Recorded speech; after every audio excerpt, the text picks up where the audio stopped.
الله السميع العليم من الشيطان اللعين الرجيم. بسم الله الرحمن الرحيم.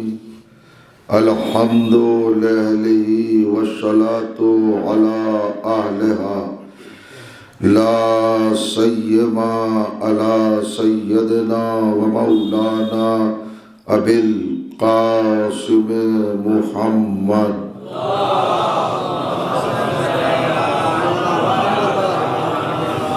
وأهل بيته الطيبين الطاهرين المعصومين المظلومين واللعنة الدائمة على أعدائهم أجمعين من يومنا هذا إلى يوم الدين.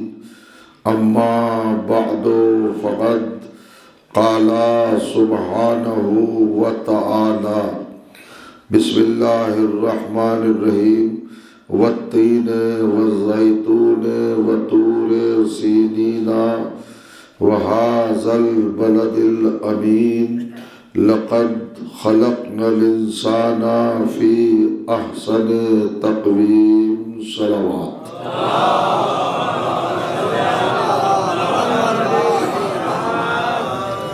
بزرگان عزیز اور برادران ایمان، علماء صد احترام، الحمدللہ آپ کی مقدس اور بابرکت سماعتوں کی بارگاہ میں اس وقت کی اس ایصال ثواب کی گفتگو کے حوالے سے عنوان کلام کے طور پر قرآن مجید کی جن کلامی ترین آیات کی تلاوت کرنے کی سعادت حاصل کی ہے. یہ معظم آیات کلام الہی کے مشہور ترین سورہ مبارک التین کی ابتدائی اور آغاز کی 5 آیات ہیں. ان آیات میں کائنات کے پروردگار نے انسانی عظمتوں کا قصیدہ پڑھا ہے، یعنی انسان کی عظمتوں کی طرف اور اس کے مقام محترم کی طرف عالم انسانیت اور جہان بشریت کو توجہ دلائی ہے. ارشاد ہوتا ہے والتین والزیتون، تین کی قسم یعنی انجیر کی قسم، اور زیتون کی قسم، وطور سینین اور طور سینا کی قسم، وہذا البلد الامین اور اس امن والے اور امن والے شہر کی قسم. لقد خلقنا الانسان فی احسن تقویم، ہم نے انسان کو موجودات میں، مخلوقات میں، ممکنات میں، کائنات میں سب سے حسین ترین بنایا ہے، سب سے خوبصورت بنا کے پیدا کیا ہے، سب سے جمیل بنا کے پیدا کیا ہے، اور سب سے زیادہ بیوٹیفل ہم نے انسان کو بنایا. آپ بہتر جانتے ہیں کہ کائنات کا خالق خود جمیل ہے، اس نے ہر شے میں جمال انڈھیل دیا ہے، اور حسن کا مرقع ہر مخلوق کو، ہر ممکن کو، ہر موجود کو اس نے قرار دیا ہے. یہ زمین کا پھیلا ہوا مخملی فرش کیا خوبصورت نہیں ہے، حسین نہیں ہے؟ یہ نیلگوں آسمان کا شامیانہ کیا حسین نہیں ہے؟ یہ آفتاب و ماہتاب کی روشن قندیلیں حسین ہے، یہ ستاروں کی انجمن حسین ہے، یہ کواکب کی بزم حسین ہے، یہ ہوائیں، یہ خلائیں، یہ گھٹائیں، یہ فضائیں، یہ آکسیجن، یہ ڈائمینشن، یہ گلیکسیز، یہ بلیک ہول، یہ اسپیس، یہ خلا، یہ ملا، یہ جنت، یہ جنت اعلیٰ، یہ جنت نعیم، یہ جنت عالیہ، یہ جنت فردوس، یہ جنت خلد، یہ جنت ارم، یہ طوبہ، یہ کوثر، یہ سلسبیل، یہ تسنیم، یہ حورے، یہ غلمان، یہ ملک، یہ فلک. اللہ نے ہر چیز میں حسن کو پنہا کر دیا ہے، سمو دیا ہے، اور ہر شے کو حسن میں ڈبو دیا ہے. ہر چیز حسین ہے، لیکن انسان کو حسین نہیں بنایا، انسان کو احسن بنایا. احسن میں اور حسین میں کیا فرق ہے؟ یہ ذرا سا محسوس فرمائیں گے، تدبر کریں گے، تعقل کریں گے، تفکر کریں گے اور تھنکنگ کریں گے اس مقامات پر. کائنات کی ہر چیز کو حسین بنایا اور انسان کو احسن بنایا. احسن اور حسین میں فرق علماء کرام بہتر طریقے سے جانتے ہیں، مجھ سے بہتر ان کو معلومات ہے، یہ تصدیق کریں گے میری بات کی اور تائید کریں گے میری اس فکر کی۔ دیکھیے ایک چیز ہے حسن، خوبصورتی، جمال، بیوٹی، حسن ہے، اس کو حسن کہتے ہیں۔ حسن کس آنکھ کو پسند نہیں ہے، کس نظر کو پسند نہیں ہے، کس طبیعت کو پسند نہیں ہے، کس نیچر کو پسند نہیں ہے، کس بشر کو پسند نہیں ہے، ہر ایک کوئی حسن کو پسند کرتا ہے۔ تو حسن ایک شے ہے، ایک حقیقت ہے، ایک ریالٹی ہے، ایک صداقت ہے، ایک سچائی ہے۔ اس کے اظہار کے طریقے ہیں، توجہ چاہ رہا ہوں۔ جب حسن اپنی انتہا کو پہنچتا ہے اور اپنی کلائمیکس کو پہنچتا ہے، عروج پہ پہنچتا ہے، تو وہی احسن کہلاتا ہے۔ ہر چیز حسین ہے اور انسان احسن ہے۔ یہ دو باتوں کو ذرا سا آپ پیش نظر رکھ کر اس رزلٹ کی طرف چلیں، نتیجے کی طرف چلیں، تو آپ کی طبیعت کو سرور ہوگا اور آپ کے قلب کو بہترین اطمینان حاصل ہوگا۔ توجہ کر رہے ہیں آپ؟ ہر چیز حسین ہے، حسن، حسین، احسن۔ اس کو انگلش میں کہتے ہیں گڈ، بیٹر، بیسٹ، یعنی افعل التفضیل، سپرلیٹو ڈگری۔ انسان کو احسن بنایا۔ احسن کا مطلب جہاں اور مزید حسن کی گنجائش نہ رہ جائے، انتہا پر لے آنا حسن کو۔ اس منزل کا نام عربی زبان میں، قرآن کی ٹیکنیکل ٹرم میں، قرآن کی اصطلاح میں، آیات کی زبان میں، کلام الہی کے پیش نظر احسن وہ منزل ہے، وہ مقام ہے جہاں مزید حسن کی گنجائش نہ رہ جائے۔ حسن کو انتہا پہ پہنچا دیا، اس جگہ پہ انسان کو رکھا۔ مگر کیا ہر انسان احسن ہے؟ ہر انسان حسن کی انتہا ہے؟ ہر انسان حسن کی کلائمیکس ہے؟ ہر انسان حسن کی معراج ہے؟ ہر انسان حسن کی حد ہے؟ اگر ہر انسان احسن ہے تو پھر ابو لہب کے بارے میں کیا خیال ہے؟ پھر آپ ابو جہل کے بارے میں کیا خیال قائم کریں گے؟ اور آج کے شوہر انسان احسن نہیں ہے۔ اللہ کچھ دعوت فکر دے رہا ہے کہ اس کائنات میں اس انسان کو تلاش کرو جو احسن ہے، یعنی حسن کی انتہا ہے۔ توجہ جا رہا؟ وہ کون انسان ہے؟ تو قرآن کے درمیان تلاش کریے۔ کبھی کبھی ایسا ہوتا ہے لغت ساتھ نہیں دیتی ہے، ڈکشنری ساتھ نہیں دیتی ہے، کبھی کبھی نسبت حقیقت کو آپ کے سامنے ظاہر کرتی ہے اور ثابت کرتی ہے، پروف کرتی ہے۔ اصل میں چار چیزیں احسن ہیں۔ توجہ چاہ رہا ہوں۔ اب کس کو کہے بھائی احسن کون انسان ہے؟ ذرا دیکھیے قرآن کی زبان، چار چیزیں احسن ہیں۔ پہلا احسن کون ہے؟ حسن کی انتہا، حسن کی کلائمیکس کون ہے؟ اللہ نے کہا فتبارک اللہ احسن الخالقین۔ اللہ سارے خالقوں میں احسن ہے۔ حسن کی انتہا پر خود خالق حسن ہے، مالک حسن ہے۔ تو پہلا احسن اللہ ہے۔ دوسرا احسن کون ہے؟ اس نے اپنے نبی کے لیے کہا انا احسن الرسول حنا حبیبی، میرا حبیب احسن رسول ہے۔ سارے رسولوں میں احسن کون ہے؟ آخری نبی۔ اللہ احسن، رسول اللہ احسن۔ اور پھر ارشاد فرمایا انا احسن الکتب لقرآن المبین، ساری کتابوں میں سب سے زیادہ احسن قرآن مجید ہے۔ پھر ارشاد فرمایا انا احسن البیوت لبیت اللہ، سارے گھروں میں خانہ کعبہ احسن ہے۔ آپ قرآن پڑھ جائیے، چار چیزیں احسن ہیں، اللہ احسن، رسول اللہ احسن، کتاب اللہ احسن، توجہ کیجیے گا، بیت اللہ احسن۔ اب انسانوں میں بھی وہی انسان احسن ہوگا جس کا ایک ہی وقت میں ان چاروں سے برابر کا رشتہ ہو۔ اللہ سے بھی رشتہ ہو، اللہ سے بھی نسبت ہو، بیت اللہ سے بھی نسبت ہو، کتاب اللہ سے بھی نسبت ہو، رسول اللہ سے بھی نسبت ہو۔ میں چیلنج کر رہا ہوں ممبر سے، حضرت آدم سے لے کے چلیے آپ حضرت عیسیٰ علیہ السلام تک آئیے۔ امت کی بات نہیں کر رہا ہوں میں، ایمرجنسی میں کلمہ پڑھنے والوں کی بات نہیں کر رہا ہوں میں، کلمہ گویوں کی بات نہیں کر رہا ہوں میں، نبیوں کی، پیغمبروں کی، رسولوں کی، مرسلین کی، اللہ کے منتخب بندوں کی بات کر رہا ہوں۔ ان میں بھی کوئی احسن نہیں ہے، اس لیے کہ کسی کی نسبت ایک ہی وقت میں چاروں سے نہیں ہے، اللہ احسن، رسول اللہ احسن، بیت اللہ احسن، کتاب اللہ احسن۔ تو اب تلاش کرو وہ اکیلا انسان کون ہے کہ جس کا رشتہ ان چاروں سے ہو۔ وہ اکیلا ایک ہی ہے جس کا نام قرآن میں علی ہے، اور دلیل یہ ہے اللہ احسن ہے نا، توجہ کیجئے گا، تو نفس اللہ بن کے پیدا ہوا، کعبہ احسن ہے نا، کعبے میں پیدا ہوا، رسول احسن ہے نا، ان کی آغوش میں آیا، قرآن احسن ہے نا تو تلاوت کر کے بتایا۔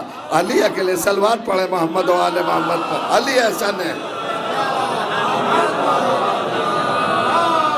یہ قرآن کا زاویہ ہے، قرآن کا پہلو ہے، یہ قرآن کا اینگل ہے، رخ ہے، پیغام ہے، میسیج ہے، حقیقت ہے، صداقت ہے۔ یہ قرآن بتا رہا ہے، اظہار کر رہا ہے۔ صرف علی وہ ہیں جو ایسا ہے کہ صاحب آپ کو تو علی کے علاوہ کوئی نظر ہی نہیں آتا، آپ کو تو علی کے علاوہ کوئی دکھائی نہیں دے رہے۔ بھائی اصول قرآن کی بنیاد پر، آیات کی بیس پر ہم گفتگو کر رہے ہیں، یہ ذاتی خیال نہیں ہے، یہ اپنا کوئی فیور والا معاملہ نہیں ہے، یہ جنبے داری نہیں ہے، یہ ہم کسی کی طرفداری نہیں کر رہے۔ قرآن کہہ رہا ہے، اچھا آپ سمجھئے، دیکھیں علماء بیٹھے ہوئے ہیں، عربی کا ایک قاعدہ ہے، لفظوں میں حروف کا جب ترتیب کا معاملہ آتا ہے تو کچھ کم حرف والے لفظ ہوتے ہیں، کچھ زیادہ حرف والے۔ جیسے جیسے حرف بڑھتا ہے معنویت بڑھ جاتی ہے، توجہ چاہ رہا ہوں، یا جیسے جیسے شکل بدلتی ہے اس کی کیفیت بدل جاتی ہے، پیغام بدل جاتا ہے۔ اب ہر چیز تو بھائی حسین ہے لیکن احسن انسان ہے، خالی انسان ہے بس احسن۔ احسن کا مطلب ہے کہ یعنی مضبوطی پیدا ہو گئی، معنویت بڑھ گئی، حقیقت بہت زیادہ عیاں ہو گئی۔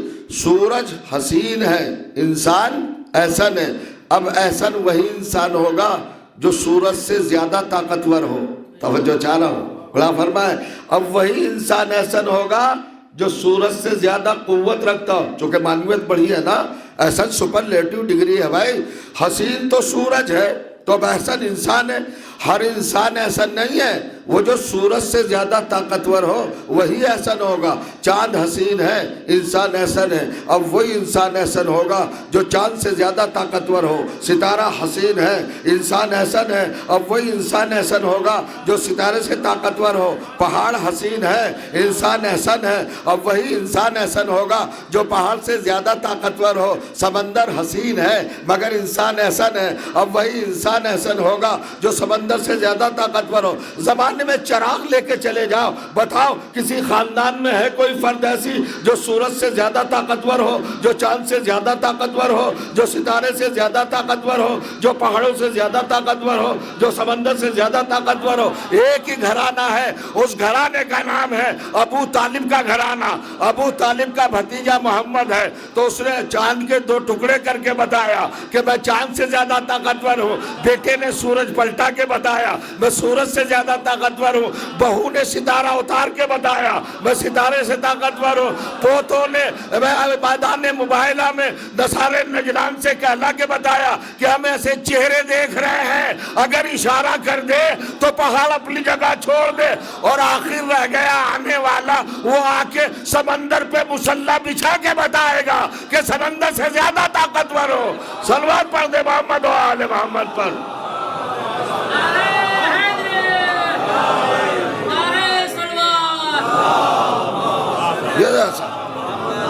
یہ کمپیریزن ہے، ایک طرف پوری کائنات، ایک طرف اکیلا انسان۔ ٹائٹل، لقب، رتبہ، مرتبہ، منصب، حقیقت، صفت، فضیلت، منقبت جو اللہ نے انسان کو عطا کی ہے وہ کائنات میں کسی چیز کو نہیں۔ ارے بھائی سب کچھ تو انسان کے لیے بنایا، آپ سمجھتے ہیں؟ اللہ نے چاند اپنے لیے نہیں بنایا، یہ ستارے اپنے لیے نہیں بنائے، یہ سورج اپنے لیے نہیں بنایا، یہ کہکشانیں اپنے لیے نہیں بنائی، یہ زمین، یہ آسمان، یہ تمام چیزیں اللہ نے اپنے لیے نہیں بنائی، پھر کس کے لیے بنائی؟ بھئی اس کو تو ضرورت ہی نہیں ہے، وہ تو محتاج ہی نہیں ہے، پھر کس کے لیے بنایا؟ تو سورہ بقرہ دوسرا سورہ ارشاد ہوا بسم اللہ الرحمن الرحیم هو الذی خلق لکم ما فی الارض جمیعا۔ اللہ وہی تو ہے کہ جو کچھ زمین کے اندر ہے وہ سب اللہ نے تمہارے لیے پیدا کیا ہے، تمہارے لیے بنایا۔ تمہارے سے مراد کا مطلب یعنی انسان کے لیے بنایا۔ چاند انسان کے لیے، سورج انسان کے لیے، زمین انسان کے لیے، آسمان انسان کے لیے، یہ اطراف، یہ اکناف، یہ اشجار، یہ اسمار، یہ طیور، یہ وحوش، یہ موسم، یہ ساری چیزیں کس کے لیے بنائی؟ انسان کے لیے بنائی۔ اب یہ چھوٹی سی آیت ہے، 29ویں آیت ہے سورہ بقرہ کی، مگر ذرا سا آپ سمجھیے اس کو، اس کی گہرائی میں اتریے۔ اللہ نے کہا هو الذی خلق لکم ما فی الارض جمیعا، چھوٹی سی آیت ہے 2-3 انچ میں۔ وہ کہا صاحب یہ بہت بڑا کارنامہ کیا ہے جو آپ بیان کر رہے ہیں؟ ارے بھئی ہو سکتا ہے جغرافیہ کا طالب علم، ایک اسٹوڈنٹ اپنی عقل، اپنی نالج، اپنے علم کا، عقل کا فیتہ ڈال کر ہمیں میجرمنٹ بتا دے، اسکوائر بتا دے کہ بھئی یہ زمین اللہ تعالیٰ کی اتنے خرب کلومیٹر ورگ میں پھیلی ہوئی ہے، بتا سکتا ہے۔ مگر یہ کون بتائے کہ زمین کے پیٹ میں کیا ہے، زمین کے بطن میں کیا ہے، زمین کے شکم میں کیا ہے؟ کوئلہ زمین کے اندر، پتھر زمین کے اندر، تانبا زمین کے اندر، چاندی زمین کے اندر، ہیرے زمین کے اندر، جواہرات زمین کے اندر، ڈائمنڈ زمین کے اندر، توجہ فرما رہے ہیں آپ؟ اور جتنی بھی چیزیں، آکسیجن زمین کے اندر، حد ہو گئی تمہارا رزق زمین کے اندر، اور اس کے آگے اور بڑھے گا، تمہاری ابتدا بھی زمین ہے، تمہاری انتہا بھی زمین ہے۔ آئے ہو تم زمین سے، چلے جاؤ گے زمین کے اندر۔ اب اس کو بھی سمجھیے، یہ بھی ایک فلسفہ ہے اور یہ بھی ایک پیغام ہے۔ اللہ نے کیا کہا؟ تم آئے ہو زمین سے اور تمہاری بازگشت کدھر ہے؟ زمین کی طرف، ٹھکانہ بھی زمین ہی ہے۔ دیکھیے اصل ماں جو ہے نا وہ ہماری زمین ہے۔ ارشاد ہوا ہے سورہ طٰہٰ، پڑھیے، علماء بیٹھے ہوئے ہیں، 20واں سورہ ہے قرآن مجید کا، اور اس کی 55ویں آیت ہے۔ ارشاد ہوا منہا خلقناکم، ہم نے تمہیں زمین سے پیدا کیا ہے۔ کہاں سے پیدا ہوئے تم؟ زمین سے۔ ابتدا کہاں سے ہے؟ آپ کا آغاز کہاں سے، اسٹارٹنگ کہاں سے؟ زمین سے۔ منہا، ہم نے تمہیں زمین سے پیدا کیا۔ اچھا پیدا کر دیا، اب آ گئے ہو تو کیا ہمیشہ رہو گے؟ کہا نہیں، فیہا نعیدکم، پھر ہم تمہیں زمین ہی میں پلٹا دیں گے، زمین ہی میں تمہیں ہم پھر پہنچا دیں گے۔ تو کیا زمین میں جانے کے بعد ہمیشہ کے لیے زمین میں رہیں گے؟ پھر قرآن کی آیت نے کہا وَمِنْهَا نُخْرِجُكُمْ تَارَةً أُخْرَى، پھر قیامت کے دن ہم تمہیں اسی زمین سے نکالیں گے۔ آئے بھی زمین سے ہو، چلے بھی زمین میں جاؤ گے، اور قیامت میں اٹھو گے بھی زمین سے۔ یہ بظاہر تو 3 لفظ ہیں، محسوس فرما رہے ہیں آپ، غور فرما رہے ہیں؟ 3 لفظ ہیں، یہ 3 لفظ نہیں ہیں، یہ انسانیت کی پوری تاریخ ہے، یہ وجود انسانی کا پورا بیان ہے۔ انسان تھا نہیں، کہاں سے آیا؟ زمین سے آیا۔ آیا ہے تو ہمیشہ رہے گا؟ کہ جی نہیں، ایک دن چلا جائے گا، مدت معینہ پر اپنا ٹائم پورا کر کے چلا جائے گا۔ تو کہاں چلا جائے گا؟ کہ جہاں سے آیا تھا، زمین سے آیا تھا، زمین ہی میں چلا جائے گا۔ تو کیا ہمیشہ کے لیے چلا جائے گا؟ کہ نہیں، ایک دن اور پھر آئے گا جس کو قیامت کہتے ہیں، اس دن پھر زمین سے اٹھے گا۔ تو ہمارا ماضی زمین میں، ہمارا حال زمین میں، ہمارا مستقبل زمین میں، پوری انسانیت کی تاریخ زمین میں ہے کہ نہیں؟ اب سنیے، آپ نماز پڑھتے ہیں ماشاءاللہ، ابھی دوران تقریر آپ نے دیکھا ہوگا، محسوس کیا ہوگا، اشعار پڑھے جا رہے تھے، نماز کا ذکر آیا، تو نماز کی کیفیت کیا ہے؟ نماز پوری اس کے ارکان ہیں، اس کے اجزاء ہیں، اس کے پارٹ ہیں، اس کے حصے ہیں، مگر کیا خوبی ہے صاحب؟ ہر رکن واحد ہے، سنگل ہے۔ تکبیرۃ الاحرام ایک، سورہ حمد ایک مرتبہ، دوسرا سورہ ایک مرتبہ، رکوع ایک، قیام ایک، قعود ایک، تشہد ایک، تسلیم ایک، تسلیہ ایک، ہر چیز پوری ایک ہے، کہہ رہی ہے، یعنی سنگل ہے، مگر سجدے 2 ہیں۔ تو سجدے 2 کیوں رکھے بھئی؟ رکوع تو ایک رکھا اور سجدے 2 رکھے۔ اچھا سجدہ بھی متھا ٹیکنے کا نام نہیں ہے، خالی زمین پر آپ نے پیشانی رکھ دی، چھلا دی اور سجدہ ہو گیا؟ نہیں، سجدہ کنڈیشنل ہے، سجدے کے شرائط ہے، سجدے کے ارکان ہیں، سجدے کے آداب ہیں، سجدے کی تہذیبیں ہیں۔ جب تک اعضائے سبع زمین پر نہ ٹکے سجدہ نہیں ہوتا ہے۔ اعضائے سبع کا مطلب کیا ہے؟ باڈی کے 7 پارٹ، 7 پارٹ آف باڈی، یعنی بدن کے 7 حصے، پیشانی، ہاتھوں کی 2 ہتھیلیاں، پیروں کے 2 گھٹنے اور قدموں کے دونوں انگوٹھے، سے یہ ساتھ جب تک نہ ٹکے زمین پر، یعنی زمین سے وابستہ نہ ہو جائے، زمین سے متعلق نہ ہو جائے، سجدہ نہیں ہوتا ہے۔ اور ساتھ جب اعضاء ٹکیں گے جب سجدہ ہوگا، اور سات کو دوہرا کیجئے تو 14 ہوتا ہے، یعنی اللہ نے پیغام دیا ہے 14 کے بغیر سجدہ نہیں ہے۔ صلوات پڑھے محمد و آل محمد۔ اب اس میں فلسفی کیا ہے، اس میں پیغام کیا ہے؟ اب دھیرے دھیرے کچھ گزارشات، کچھ معروضات اور کچھ افکار و نظریات آیات قرآنی کی بنیاد پر آپ کی خدمت پہ پیش کرنا چاہتا ہوں۔ سجدے 2 کیوں رکھے؟ کس لیے 2 ہیں؟ اصل میں سجدے تو 2 ہیں مگر ایکشن 3 ہے، عمل 3 ہے۔ اب میں آپ کو سجدہ کر کے بتاتا ہوں۔ رکوع میں گئے، آپ نے رکوع میں کہا سبحان ربی العظیم و بحمدہ کہہ دیا، رکوع سے اٹھے سمع اللہ لمن حمدہ، اور فوراً آپ سجدے میں چلے گئے نا سجدے میں، ٹھیک ہے؟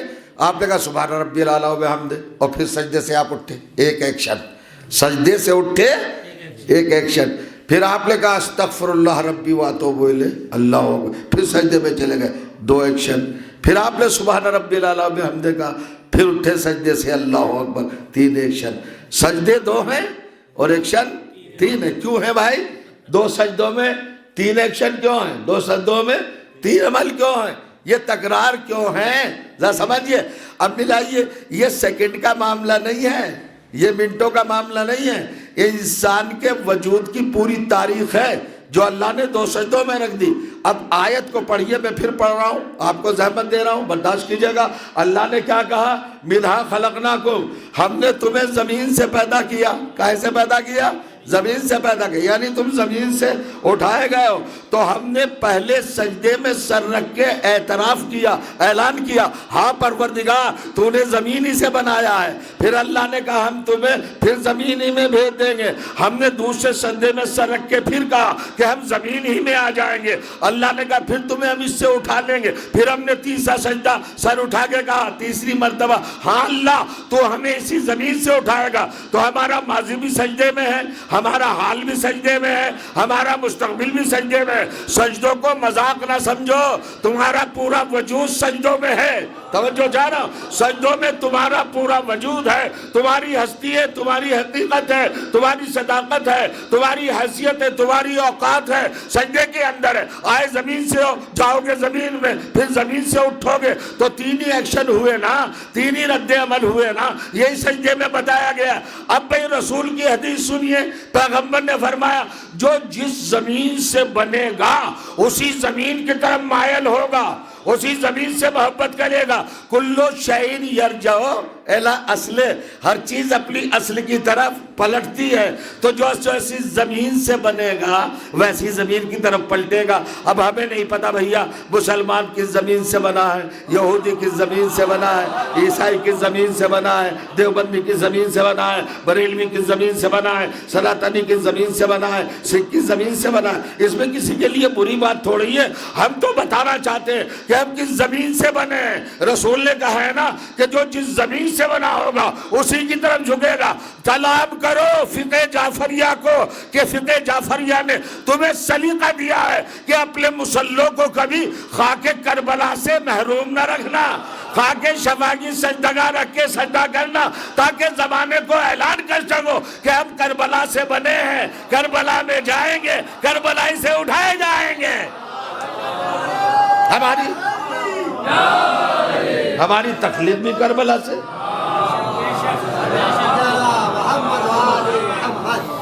ہماری تدفین بھی کربلا میں، اور ہماری بعثت بھی کربلا سے۔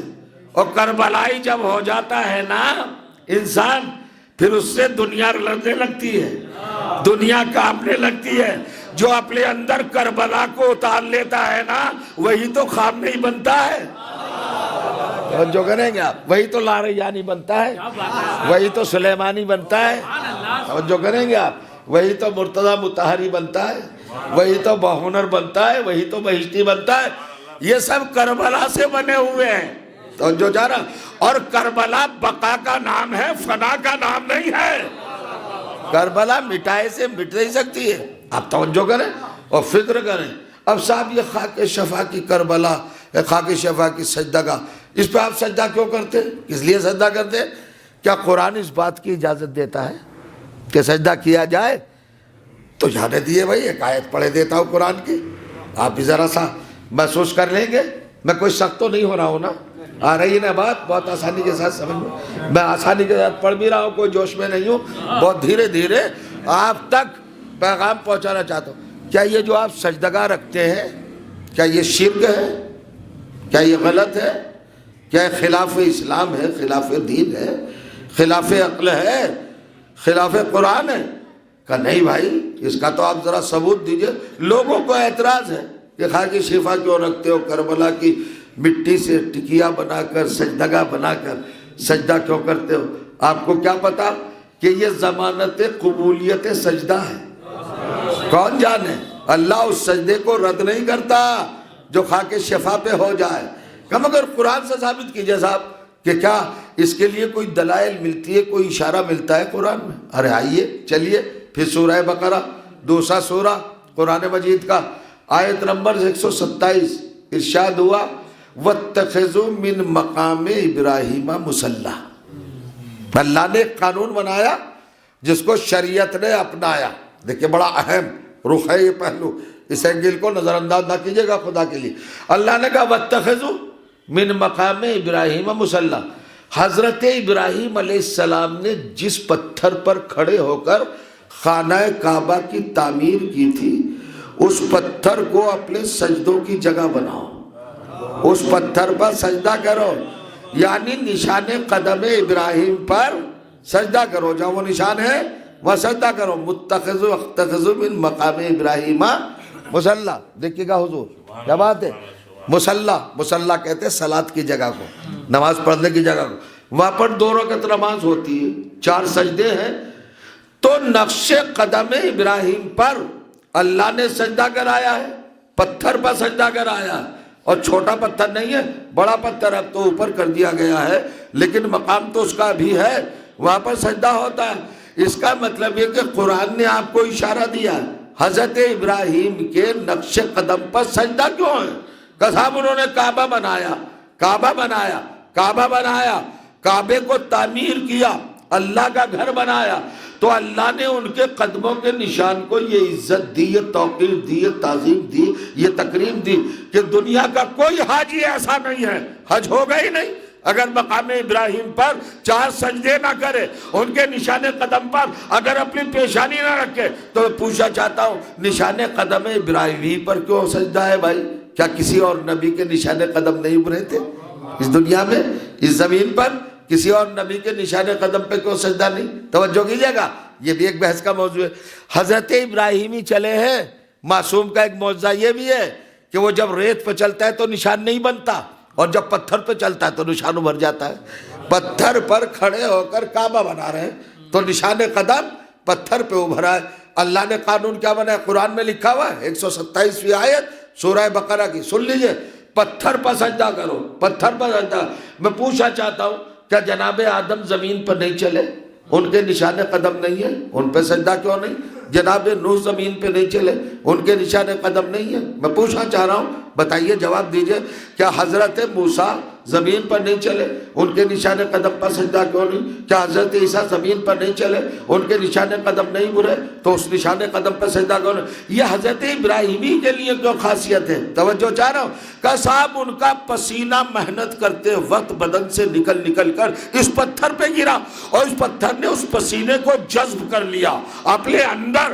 یہ امین عرق ابراہیم ہے، پسینے کو لیے ہوئے حضرت ابراہیم کے۔ تو کیا آدم کا پسینہ نہیں ٹپکا، نوح کا پسینہ نہیں ٹپکا، ابراہیم کا پسینہ نہیں ٹپکا، موسیٰ عیسیٰ کا پسینہ نہیں ٹپکا؟ اور کیا پسینہ فضاؤں میں اڑ گیا، زمین نے جذب نہیں کیا؟ تو بات کچھ اور ہے۔ بات یہ ہے میرے عزیزوں کہ حضرت آدم سے لے کر حضرت عیسیٰ تک نبی ہے، معصوم ہے، مطہر ہے، پیغمبر ہے، میسنجر ہے، رسول ہے، ہادی ہے، رہبر ہے، رہنما ہے، پیشوا ہے، مصطفیٰ ہے، بے عیب ہے، بے داغ ہے، بے غرض ہے، اللہ کے منتخب ہیں، اللہ کے سلیکٹڈ بائی گاڈ ہے، سب کچھ ہے، مگر صرف پہلا ہے ابراہیم جس کو ایک الگ سے ٹائٹل ملا، انی جاعلک للناس اماما۔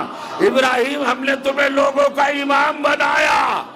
تو جو جا رہا تو قرآن نے مہر لگائی کہ جس کو امامت کا منصب مل جائے اگر اس کا پسینہ کسی پتھر پہ گر جائے تو وہ لائق سجدہ ہو جاتا ہے. تو قرآن نے گنجائش دی ہے نا. جاگو میں کیا کہہ رہا ہوں, اگر امام کا پسینہ زمین پہ گر جائے پتھر پہ گر جائے تو وہ لائق سجدہ ہوتا ہے. ارے تو کچھ تو غیرت کرو, جب پسینے میں یہ کرنٹ ہے کہ ایک امام کا پسینہ زمین پہ گر گیا تو پتھر لائق سجدہ ہو گیا, تو ہمارے امام کا تو خون زمین پہ گرا ہے. حق شفا میں حق شفا میں خون اور ہے پسینہ اور ہے. کیا خون اور پسینے میں فرق نہیں سمجھتے لوگ؟ اب منزل ہے دیکھیے. اور پھر کس امام کا پسینہ جو خالی انسان نہیں ہے, جو خالی حسین نہیں ہے, احسن ہے. توجہ کریں گے آپ. احسن, حسین سے احسن کون ہوگا؟ حسین سے زیادہ حسین کون ہوگا؟ جس کا نام ہی اللہ نے حسین رکھا ہو. توجہ فرمائے, اس سے زیادہ حسن میں کوئی ہوگا نہیں ہو سکتا. اب آپ آئیے صاحب, انسان کیا ہے, انسان کی عظمت کیا ہے. میں آپ کے سامنے انسان ہی کی بات کر رہا ہوں تاکہ کوئی اس بات پہ اختلاف نہ کر سکے, کوئی اور عقیدے کی یا نظریے کی بات نہیں چھیڑنا چاہتا ہوں. انسان مشترک موضوع ہے, کامن سبجیکٹ ہے جس کو سب اپلائی کرتے ہیں. انسان, اب آئیے صاحب, انسان کو بنایا احسن, ساری کائنات کو بنایا حسین. حسین ہے نا. اب دونوں کو کیسے پروف کریں کہ واقعی کائنات تو حسین ہے اور انسان احسن ہے؟ شاید اپنی جگہ پر نہ بیٹھے رہ جائیں. اب قرآن سے چل کے پوچھتے ہیں ذرا کچھ آیتیں میں یہاں پر آپ کے سامنے کوٹ کرنا چاہوں گا. اللہ نے کائنات کی جس چیز کو بھی بنایا اس کو صرف 3 حرفوں پر منحصر کر دیا. توجہ کریں گے آپ. دیکھیں زمین کتنی بڑی ہے, ابھی میں نے عرض کیا, غور فرمائیں گے آپ. ارشاد ہوا خلق اللہ الارض, اللہ نے زمین کو بنا دیا. خلقہ پہ ڈیپینڈ ہے بس. خیلان قاف 3 لفظ ہے, 3 حرف ہے. اللہ نے کہا بنا دیا. یہ نہیں بتایا میٹر کیا تھا, مادہ کیا تھا, طریقہ کیا تھا, ارکان کیا تھے, صورتحال کیا تھی, میٹر کیا تھا. کچھ کہا اللہ نے؟ نہیں کہا. بس اللہ نے اتنا کہا. سنیے صاحب, اللہ نے اتنا کہا کہ خلق اللہ الارض, اللہ نے زمین کو پیدا کر دیا. اس کے آگے چلیے, خلق اللہ السماوات, اللہ نے آسمانوں کو پیدا کر دیا. سمجھ رہے ہیں آپ؟ ارے بھائی وسعت ذرا پہچانے. زمین سے 13 لاکھ گنا بڑا سورج ہے. زمین سے 13 لاکھ گنا بڑا سورج ہے. اور ایک ایک ستارے میں 40 سورج ہیں. اور ایک کہکشاں میں نہ جانے کتنے ستارے ہیں. وہ کیجیے گا. اور نہ جانے آسمان کے دامن میں کتنی کہکشانے ہیں. تو وسعت سمجھ میں آئے گی آسمان کی؟ نہیں آ سکتی. صلوات پڑھے محمد والے محمد.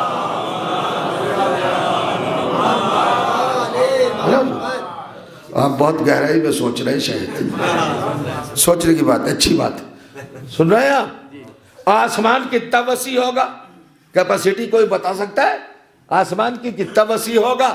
نہیں ہوگا. مگر 3 حرفوں پر معلق کر دیا. خلق اللہ السماوات, ہم نے آسمانوں کو پیدا کیا. خلقہ, یہ نہیں بتایا کہیں سے پیدا کیا. اب آئیے جتنی بھی چیزیں میں پڑھ دوں آیات خلق, جس طرح قرآن میں خلق اللہ الارض, خلق اللہ السماوات. توجہ کیجئے گا.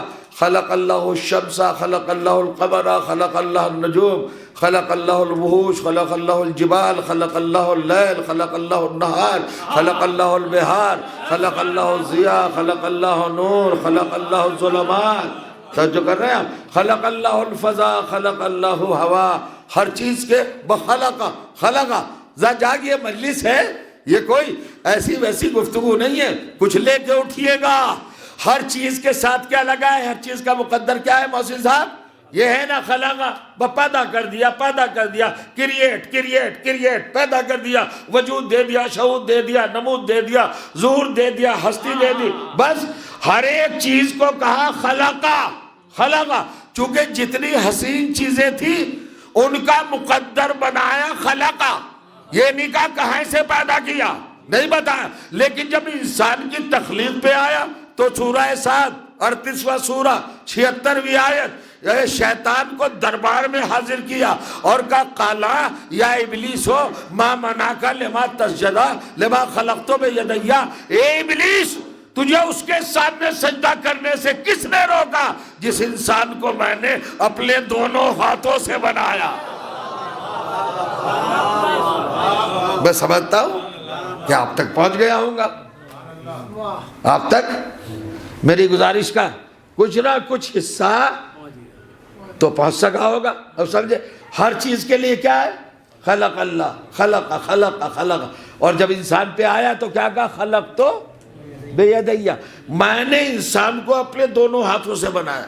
آپ ذرا سا تولیے اور انسان کو سمجھیے، غیبت کرنا بڑا آسان ہے، تہمت لگانا بڑا آسان ہے، الزام لگانا بڑا آسان ہے، زندگی میں انسان کو برا کہنا بہت آسان ہے، مگر قرآن انسان کو کس منزل پہ رکھ رہا ہے ذرا یہ دیکھیے گا۔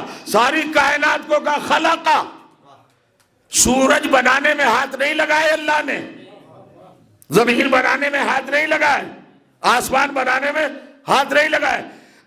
جس انسان کو آپ چھوٹا سمجھ رہے ہو اسے اللہ بتانا چاہتا ہے آسمان بنانا آسان ہے، انسان بنانا مشکل ہے۔ چونکہ آسمان تو بغیر ہاتھ لگائے بھی بن سکتا ہے، مگر انسان میں ہاتھ لگانا پڑتا ہے۔ آپ سوچیں گے پروردگار اتنا بڑا آسمان بغیر ہاتھ لگائے بنا دیا، اتنی بڑی زمین بغیر ہاتھ لگائے بنا دی، اتنا بڑا سورج بغیر ہاتھ لگائے بنایا، اور جب انسان کو پیدا کیا تو تجھے ہاتھوں کا استعمال کرنا پڑا، ہاتھ لگا۔ حالانکہ قدرت کے معنی ہے ہمارے جیسے ہاتھ تھوڑا ہی اللہ کے، مگر لفظ تو آ گیا ہے نا کہ میں نے اپنے دونوں ہاتھوں سے پیدا کیا، کسی اور چیز کو نہیں کہا کہ دونوں ہاتھوں سے پیدا کیا۔ انسان کے پیدا کرنے میں، خلق کرنے میں، انسان کو کریٹ کرنے میں اللہ نے دونوں ہاتھ لگائے ہیں۔ توجہ جانا۔ اب آپ کہیں گے اتنا بڑا آسمان، اتنی بڑی زمین اور 6 فٹ کا انسان، ساری کائنات بغیر ہاتھ لگائے بنا دی، اور اتنا چھوٹا سا انسان جب بنایا تو دونوں ہاتھ لگائے۔ یہ اہمیت ہے، عظمت ہے، امپورٹینسی ہے انسان کی کائنات کے مقابلے پر کہ کتنا اہم ہے انسان۔ ساری کائنات بغیر ہاتھ لگائے بنائی، اور انسان کو بنایا تو ہاتھوں کو لگانا پڑا، قدرت کو استعمال کرنا پڑا، اپنی پوری طاقت کو لگانا پڑا۔ توجہ جانا۔ ہم نے کہا بڑے بڑے تو ایسے ہی بنا دیے، اور انسان میں 2 ہاتھ لگائے۔ کہا خاموش، فضیلتیں قدوں سے نہیں ناپی جاتی، فضیلتیں قدوں سے نہیں ناپی جا سکتی۔ بڑے بڑے طویل القدر ہوتے ہیں، وہ جب میدان چھوڑ جاتے ہیں تو تاریخ میں ان کا تذکرہ بھی نہیں ہوتا، اور اگر ایک 6 مہینے کا بچہ میدان میں مسکرا دیتا ہے تو تاریخ کے ماتھے کا تازہ تراشا ہوا چمکتا ہوا جھومر بن جاتا ہے۔ سمجھ رہے ہیں آپ؟ قدوں سے فضیلتیں نہیں ناپی جاتی، حقیقت سے ناپی جاتی۔ سنو، تمہیں اعتراض ہے نا، سوال ہے نا، استفہام ہے نا، تم پوچھنا چاہتے ہو نا، تم کوشچن کرنا چاہتے ہو نا، اتنا بڑا آسمان بنا دیا، اس میں ہاتھ کیوں نہیں لگائے، اتنی بڑی زمین۔ اب میں دعوے سے کہہ رہا ہوں، اپنی جگہ نہیں بیٹھے رہ جائیں گے۔ اللہ نے کہا بھائی یہ آسمان بہت بڑا ہے، مگر ہے تو آسمان، ہمارا خلیفہ نہیں ہے، ہمارا جانشین، تمہارا رہبر نہیں ہے۔ کیا مطلب؟ پروردگار سمجھ میں نہیں آیا کہ زمین بہت بڑی ہے مگر خلیفہ نہیں ہے، سورج بہت بڑا ہے مگر خلیفہ نہیں ہے، چاند بہت حسین ہے مگر خلیفہ نہیں ہے۔ یہ ساری کائنات، پہاڑ، سمندر سب اپنی جگہ پر ہیں، مگر کسی کو ہم نے اپنا خلیفہ نہیں بنایا۔ اور پروردگار یہ چھوٹا سا انسان کا پڑھو، انی جاعلٌ فی الارض خلیفہ، انسان خلیفہ ہے۔ اب سمجھ میں آیا کائنات کی کوئی چیز اللہ کی خلیفہ نہیں ہے، انسان اللہ کا خلیفہ ہے۔ تو جب کائنات کو پیدا کیا جو خلیفہ نہیں تھی، اس کو بغیر ہاتھ لگائے پیدا کر دیا، اور جب خلیفہ بنایا تو دونوں ہاتھوں سے بنایا، تاکہ قرآن میں قیامت تک تاریخ خلافت لکھی جائے کہ خلیفہ جب بھی بنے گا دونوں ہاتھوں سے بنے گا۔ کیا فرمایا؟ خلیفہ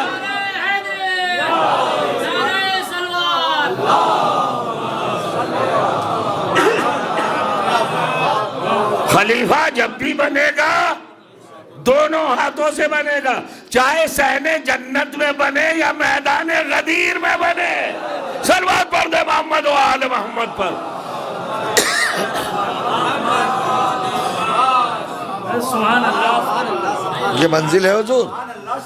اور جب اللہ خلیفہ بناتا ہے خلافت کی منزل ذرا سمجھیے اور محسوس کیجئے گا. اصل میں ہم بیانات سنتے بھی ہیں، مطالعہ بھی کرتے ہیں، اسٹڈی بھی کرتے ہیں کتابوں کی، مگر حقائق تک ذرا کم ہی کم پہنچتے ہیں. حقیقت کو دیکھیں، اللہ نے ہدایت کا آغاز کس پوائنٹ سے کیا ہے، کس منزل سے کیا ہے؟ ہدایت کو اللہ نے 4 راستوں میں رکھا ہے. مجھے کبھی کبھی زحمت ہو جاتی ہے اپنے سننے والوں تک پوری بات پہنچانے کے لیے، کبھی کبھی کوتاہی سرزد ہو جاتی ہے، پیش کی معذرت چاہتا ہوں. اگر کہیں خامی آ جائے تو آپ اپنی سماعتوں پر اعتبار کیجئے گا، میرے بیان پہ نہیں. میرا بیان کمزور ہو سکتا ہے مگر الحمدللہ آپ کی سماعتیں تو مضبوط ہے نا، تو خود محسوس کر لیجئے گا. اللہ نے ہدایت کے 4 راستے معین کیے. گائیڈنس ہمیں اللہ نے پیدا کیا. کیوں پیدا کیا بھائی؟ ہدایت کے لیے. اور بھائی ہر وقت تو ہم نماز میں دعا کرتے ہیں نا، روزانہ کم سے کم 17 رکعت نماز میں کتنی بار کہتے ہوں گے ہم اہدنا الصراط المستقیم، پروردگار ہمیں سیدھے راستے پر سبحان اللہ.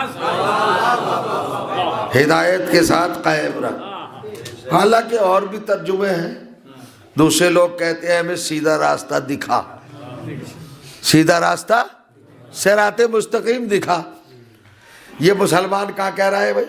نماز میں وضو کر کے آیا ہے، مصلی پر کھڑا ہے اور قبلے کی طرف رخ ہے، اللہ گواہ ہے، نیت باندھ لی ہے، تکبیرۃ الاحرام کہہ لیے، حالت نماز میں ہے، اور آتے آتے کیا کہتا ہے؟ اہدنا الصراط ذرا اندر سے نکلیے تھوڑا سا. ارے بھائی مسلمان بھی ہے تو، کلمہ گو بھی ہے نا، نماز میں ہے، باوضو ہے، باطہارت ہے، مصلی پر کھڑا ہے، اور پھر اللہ سے کہہ رہا ہے کہ سیدھا راستہ دکھا. اس کا مطلب کہ ابھی تک دیکھا نہیں، تو پھر مسلمان کیسے بن گیا؟ اگر صراط مستقیم دیکھا ہی نہیں ابھی تک. ابھی تو ڈیمانڈ کر رہا ہے نا کہ صراط مستقیم دکھا. اچھا دکھا کی بات ہے، دکھا دکھا دکھا صراط مستقیم دکھا دے.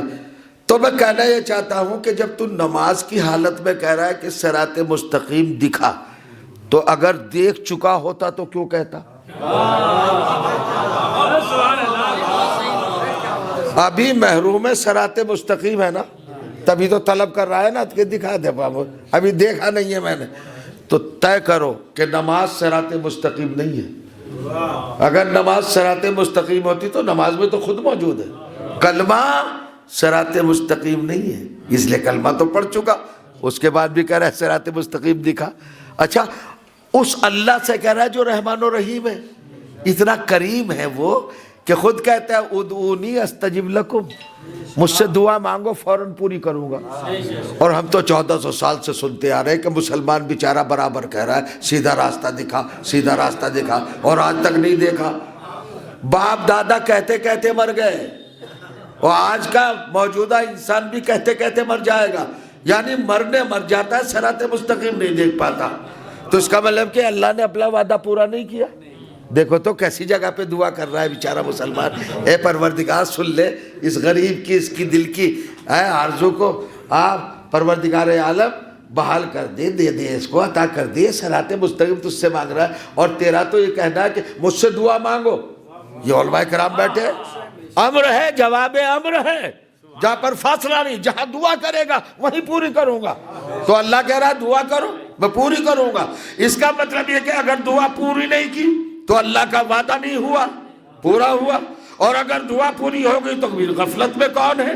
بڑا فرمایا تو یہ تو ہو ہی نہیں سکتا کہ اللہ کہنے کے بعد، وعدہ کرنے کے بعد وفا نہ کرے. اللہ وفا کر چکا ہے. چونکہ مسلمان کا کہنا ہے دکھا دکھا دکھا دکھا، تو جو چیز دکھا کے مطلب میں ہے وہ دکھائی تو جائے گی نا۔ اب سمجھئے صراط مستقیم کیا ہے؟ بلائے فرمائے اللہ نے کہا صراط مستقیم ہم دکھا چکے ہیں۔ کیسے دکھا چکا ہے؟ کہ تم دیکھنے کی ڈیمانڈ کر رہے ہو نا، نماز صراط مستقیم نہیں ہے، اس لیے کہ نماز دکھائی نہیں گئی ہے، پڑھائی گئی ہے۔ روزہ دکھایا نہیں گیا ہے، رکھوایا گیا ہے۔ حج دکھایا نہیں گیا، کرایا گیا ہے۔ زکوٰۃ دکھائی نہیں گئی، دلوائی گئی ہے۔ پھر دکھایا کیا ہے؟ تو رسول سے پوچھو کیا دکھایا ہے؟ ایک میدان میں 1,40,000 کو جمع کیا اور علی کو ہاتھوں میں اٹھایا اور کہا من کنت مولا فہذا علی مولا۔ علی دکھائے گئے ہیں، یہ ہے صراط مستقیم، دکھائے گئے، یہ ہے صراط مستقیم۔ ذات علی ہی صراط مستقیم ہے، جس کے دامن میں، جس کے ہاتھ میں علی کا دامن ہے وہی صراط مستقیم پر۔ کلیجے آپ نے علی کو صراط مستقیم بھی بنا دیا۔ تو بھائی چلیے صاحب پھر قرآن سے پوچھتے ہیں کیا واقعی علی صراط مستقیم نہیں ہے؟ حالانکہ روایات کے انبار ہیں اور بھائی کرام بہتر جانتے ہیں مولا کائنات کا ایک لقب ہی صراط مستقیم ہے۔ یا علی انت الصراط المستقیم، حضور کا فرمان ہے، صحابہ کرام گواہ ہیں۔ رسول نے فرمایا علی تم صراط مستقیم۔ بہت دیر نہیں پڑھنا، میں 2-4 منٹ اور آپ کی خدمت کرنا۔ اذان کیا بجے ہوتی ہے جہاں؟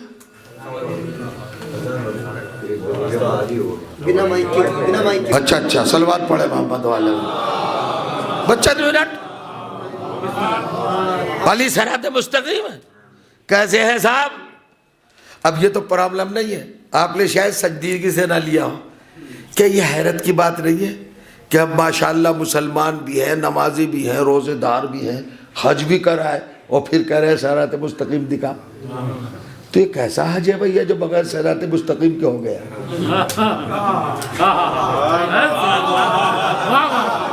ہم نے روزے بھی رکھ لیا، تو یہ کیسے روزے ہیں جو بغیر صراط مستقیم کے ہو گئے؟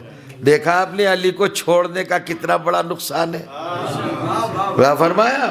جسے علی نہیں ملتے صراط مستقیم نہیں ملتی، چکے علی صراط مستقیم۔ سنیے کیسا صراط مستقیم؟ اللہ تعالیٰ نے قرآن میں شارٹ کٹ بتایا ہے۔ صراط مستقیم کیا ہے؟ اب سختی ہو جائے گی، بات بہت مضبوط ہو جائے گی۔ میں سمجھتا ہوں کہ سخت نہیں کرنا چاہیے مجھے اپنے کلام کو، اپنے بیان کو، تاکہ ذہنوں سے اوپر نہ چلی جائے بات۔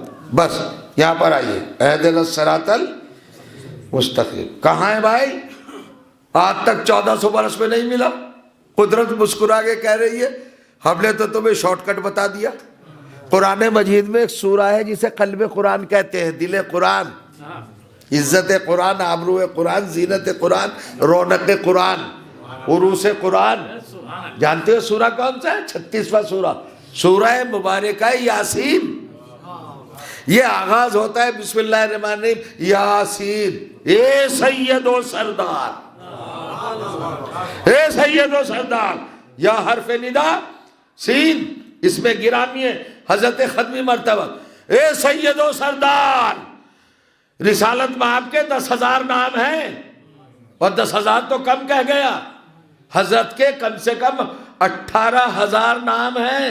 سنیے آپ تعجب میں گئے ہوں گے کہ 18,000 نام کیسے؟ ارے بھائی اللہ تعالیٰ نے کیا کہا ہے رسول کو؟ وَمَا أَرْسَلْنَاكَ إِلَّا رَحْمَةً لِلْعَالَمِينَ، ہم نے آپ کو عالمین کا رحمت، عالمین کے لیے رحمت بنایا، اور عالمین 18,000 ہیں، تو ہر عالم میں آپ کا ایک نام ہے، تو 18,000 نام تو ایسے ہو گئے۔ اور یہی لقب ہے جو مسلمان کو قائل کرنے کے لیے کافی ہے۔ بڑی اصل میں دبے پیروں جو بیماریاں آئی ہیں نا عالم اسلام میں، انہوں نے بڑا نقصان کیا ہے، تباہ کر دیا ہے عقیدوں کو، تباہ کر دیا ہے کردار کو، برباد کر دیا ہے اعمال کو، اقدار خاندانی کو ملیا میٹ کر دیا۔ لوگ محسوس نہیں کر پائے، سمجھ نہیں پائے، لیکن شیطان اپنا کام کر گیا۔ سنیے ہم نے سب سے بڑا بلنڈر کیا کیا، اندھاپن کیا کیا؟ سنیے وہی رسول جس کے سامنے پوری کائنات بنی، اسی کو ہم نے کیا کہا؟ وہ پڑھے لکھے تھے ہی نہیں۔ رسول پڑھے لکھے نہیں تھے، امی تھے۔ یہ ایک نظریہ قائم کیا گیا، اس کی ضرورت کیا تھی بھائی؟ اب میں کہاں آپ کو خدمت میں، دیکھیے ایک واقعہ ہوا، قرآن ہی میں لکھا ہے، 19واں سورہ ہے قرآن مجید کا، سورہ مبارک ہے مریم، اس کی 23ویں آیت ہے۔ حضرت عیسیٰ کو جب ان کی والدہ گرامی جناب مریم صلوات اللہ علیہا گود میں لے کے آئی، تب قرآن کہتا ہے فَأَتَتْ بِهِ قَوْمَهَا تَحْمِلُهُ، حضرت مریم اپنے 1 گھنٹے کے بچے کو اپنی آغوش میں اٹھا کر اپنی قوم کے پاس آئی، تو قالو، تو اس قوم نے کہا یا مریم لقد جئت شیئا فریا، یہ تو بہت برا کام ہے، ہم نے تمہاری شادی تو کی نہیں، شوہر ہے نہیں، یہ بچہ کہاں سے آیا؟ یہ بچہ کہاں سے آیا؟ اکیلے عیسیٰ ہے پوری دنیا میں جو بغیر باپ کے پیدا ہوئے، خالی ماں کے بطن سے پیدا ہوئے، قدرت الہی کی بنیاد پر۔ توجہ کر رہے ہیں آپ؟ ایک ہی ہے پورا کائنات میں جو صرف ماں سے پیدا ہوا ہے، باپ شریک نہیں ہے، چونکہ باپ کو یہ نہیں، قدرت خدا پر۔ اب چونکہ عقد ہوا نہیں تھا مریم کا، شادی ہوئی نہیں تھی، تو معاشرے میں ایک ہیجان پیدا ہو گیا۔ پڑھے لکھے لوگ تھے نا، اور بڑے پڑھے لکھے لوگ تھے بھائی، یہودی تھے، یہودی، قتل ہونے والے انبیاء میں شریک ہو رہے ہیں۔ توجہ اللہ فرمائے، یہ اشارے بھی سمجھتے جائیے، چونکہ مجلس سال ثواب کی ہے، اب اللہ فرمائے تو کہا لقد جئت شیئا فریا، مریم یہ بچہ کہاں سے لائی؟ شوہر نہیں؟ ارے آپ تو زندہ معاشرہ ہیں، اگر کواری لڑکی کوئی ماں بن جائے تو آپ کیا کہیے گا؟ یہی تو کہیں گے نا، غلط روش چلی ہوگی، غلط کام انجام دیا ہوگا، اسی کا نتیجہ تو یہ بچہ ہے نا۔ ہوتا ہے کہ نہیں؟ شادی نہ ہو، عقد نہ ہو، کواری ہو، انمیرڈ ہو، بالکل، تو آپ کہیں گے کہاں سے آیا بچہ؟ یہی کیفیت ہوئی یہودیوں میں اس وقت کے۔ مریم ہے رسول کی بیٹی، جناب عمران کی لخت جگر، خود صدیقہ، طاہرہ، معصومہ، مصطفیہ، مطہرہ، مقدسہ، سب کچھ ہے، مگر جب ماں بن کے آئی بغیر شوہر کے تو معاشرے میں ہیجان پیدا ہو گیا۔ اب میں آپ سے پوچھنا چاہ رہا ہوں، جناب مریم پر اعتراض ہے کہ نہیں؟ اور غصہ اس قدر کہ آنکھوں میں لال ڈورے، دہن سے کب جاری، آستینیں الٹی ہوئی، گریبان چاک، غصہ، غیظ، غضب، جلال، خشمگینی، یہ ساری چیزیں تھرا رہے ہیں یہودی، کانپ رہے ہیں، الغار ہے۔ مریم کہاں سے لائے جو یہ بچہ؟ اب میں آپ سے پوچھا چاہتا ہوں، اعتراض کس پر ہے؟ شک کس کے کردار پر ہے؟ جناب مریم کے کردار پر۔ جواب کسے دینا چاہیے؟ حضرت مریم کو۔ مگر اب قرآن پڑھو، کیا قیامت کا منظر پیش کر رہا ہے قرآن۔ جب یہ آئے چڑھ کر معصومہ کے دروازے پر، اور مریم کو انہوں نے ڈرائے دھمکائے، مار ڈالیں گے، ختم کر دیں گے، نیست و نابود کر دیں گے، ہلاک کر دیں گے، فنا کر دیں گے، تو مریم یہ بتاؤ بچہ کہاں سے آیا؟ اب قرآن سنیے، یہ ہے قرآن۔ فَأَشَارَتْ إِلَيْهِ، حضرت مریم نے بچے کی طرف اشارہ کر لیا، اس سے پوچھو یہ ہے میرا گواہ۔ نہیں سمجھے؟ یہ ہے میرا گواہ۔ مریم کی عمر ہے 11 برس، یہودیوں کا پورا ٹولہ آیا ہے، جناب مریم ڈری نہیں ہے، گھبرائی نہیں ہے، لرزی نہیں ہے، کانپی نہیں ہے، ارتعاش نہیں ہے، خوف نہیں ہے، وحشت نہیں ہے، دہشت نہیں ہے، ہراس نہیں ہے، ہریسمنٹ نہیں ہے، پڈلیاں نہیں کانپ رہی ہیں، بدن نہیں لرز رہا ہے۔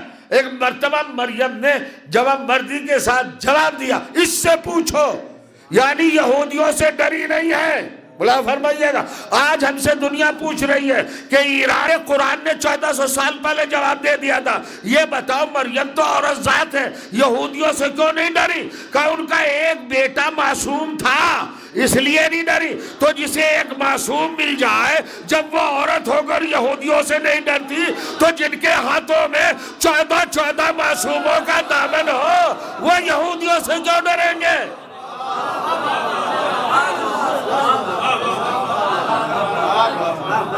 سنیے گا، بس منزل تمام ہے، 5-7 منٹ باقی ہے، بلا فرمائیے گا۔ فاشارت الیہ، حضرت مریم نے اشارہ کر دیا گہوارے کی طرف جس میں بچہ جھول رہا تھا، آرام پذیر تھا۔ کب اس سے کیا پوچھتے ہو؟ اس سے پوچھ لو، اس سے پوچھ لو۔ میں آپ سے پوچھنا چاہتا ہوں، بھائی میں مجلس پڑھ کے جا رہا ہوں، کوئی صاحب اعتراض کرے مولانا آپ نے یہ چیز غلط پڑھی، کر دیا نا اعتراض۔ اب آپ صاحب آستین چڑھا کے چڑھ جائے، خاموش، کیوں پوچھا ہے مولانا؟ ارے پوچھے کیوں نہیں بھائی، پڑھا مولانا ہے، جواب مولانا نہیں دے گا۔ آپ کو کیا مطلب ہے بھائی؟ جس پہ اعتراض ہوتا ہے جواب دہ وہ ہوتا ہے۔ اعتراض ہے مریم پر کہ بتاؤ یہ بچہ کہاں سے آیا۔ مریم بغیر اس کے بجائے اس کے کہ کہتی ہے میں معصومہ ہوں، صدیقہ ہوں، تمہارے رسول کی بیٹی ہوں، میں اللہ کے گھر میں پلی ہوں 11 برس تک، بھلا میں کوئی غلط کام کر سکتی ہوں؟ حضرت مریم نے جواب ہی نہیں دیا، بلکہ کہا اس بچے سے پوچھ لو، 1 گھنٹے کا بچہ ہے، اس سے پوچھ لو، اس سے پوچھ لو، توجہ چاہ رہا ہوں۔ تو صاحب کیوں کہا مریم نے؟ کس لیے کہا؟ اے بی بی یہ روش کیوں بدلی آپ نے؟ آپ دیجئے جواب۔ اعتراض آپ پر ہے، بلیم آپ پر ہے، الزام آپ پر ہے، چڑھائی آپ پر ہے۔ اس بچے سے تو نہیں پوچھ رہے، وہ نہ اعتراض کر رہے ہیں بچے پر، آپ پر کر رہے ہیں۔ آپ کیوں جواب نہیں دے رہے؟ کہا خاموش، میں کسی مولوی صاحب کی بیٹی نہیں ہوں، میں کسی حافظ جی کی لخت جگر نہیں ہوں، میں امت کی کوئی کلمہ گو خاتم نہیں ہوں۔ پھر کیا ہے آپ؟ کہ اللہ نے مجھے بنایا ہے بطول، اور بطول کا اسٹیٹس قرآن میں یہ ہے قیامت تک کہ بطول وہ ہوتی ہے جو نہ بدتمیزوں کے کلام کا جواب دیتی ہے نہ سلام کا جواب دیتی ہے۔ یہ میرے گھر پہ چڑھ کے آئے بدتمیز، تو جو کرے گا۔ اب کیا ہوا صاحب؟ جیسے ہی انہوں نے کہا کس بچے سے پوچھو، اب بل بلا گئے یہودی۔ پڑھیے قرآن۔ قالو، سب نے ایک جٹ ہو کے کہا مل کر، کیف نکلم من کان فی المہد صبیا، ارے مریم تم تو جانتی ہو ہم اس بچے سے کیسے بولیں، ہم کیسے بولیں؟ ذہنوں کو کھولیے، میں کیا کہہ رہا ہوں؟ یہودی کہہ رہے ہیں ہم اس بچے سے کیسے بولیں، یہ نہیں کہہ رہے یہ بچہ کیسے بولے۔ نہیں سمجھے آپ؟ کیفا نکلمو، کیفا یکلمو نہیں ہے، ہم کیسے بولے۔ یعنی یہودیوں نے اپنی مجبوری کا اعلان کیا، معصوم کے اختیار پہ شک نہیں کیا۔ ہم کیسے بولے؟ اب جیسے انہوں نے کہا من کانا فی المہد، کس کا موبائل داد دے رہا ہے بھائی؟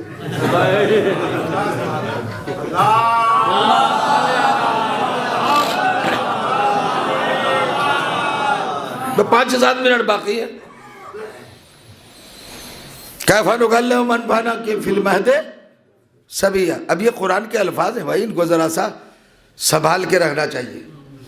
تو فوراً قالا انی عبداللہ، وہ گہوارے کا بچہ بولا میں اللہ کا بندہ ہوں، آتانی الکتابہ، اس نے مجھے کتاب دی ہے، وجعلنی نبیہ، اور مجھے نبی بنایا ہے۔ 1 گھنٹے کا بچہ بول رہا ہے کہ مجھے نبی بھی بنایا اور کتاب بھی دی۔ اب ان دونوں باتوں میں ترتیب کو ذرا خیال کیجئے گا۔ پہلے کہا کتاب دی ہے، پھر کہا نبی بنایا۔ یہ نہیں کہا کہ نبی پہلے بنایا کتاب بعد میں دی، نہیں کہا پہلے کتاب دی ہے بعد میں نبی بنایا۔ کتاب کا مطلب ہے ذخیرہ علم، یعنی عیسیٰ کا 1 گھنٹے کا بچپنا جانتا ہے کہ نبی جاہل نہیں بنتا ہے۔ تو جو کریں آپ، پہلے علم دیا اور بعد میں نبوت کا تاج۔ اللہ اپنا عہدہ کسی جاہل کو نہیں دیتا ہے، جہاں علم ہو، اور علم کی منزل کیا ہے؟ تو جو کریں آپ۔ اب نبی کا علم کیا بتاؤں آپ کے سامنے؟ قرآن مجید ہے، دیکھیں صاحب، سورہ مبارکہ نوح 71واں سورہ غالباً 27ویں آیت ہے، آپ پڑھ لیجئے گا۔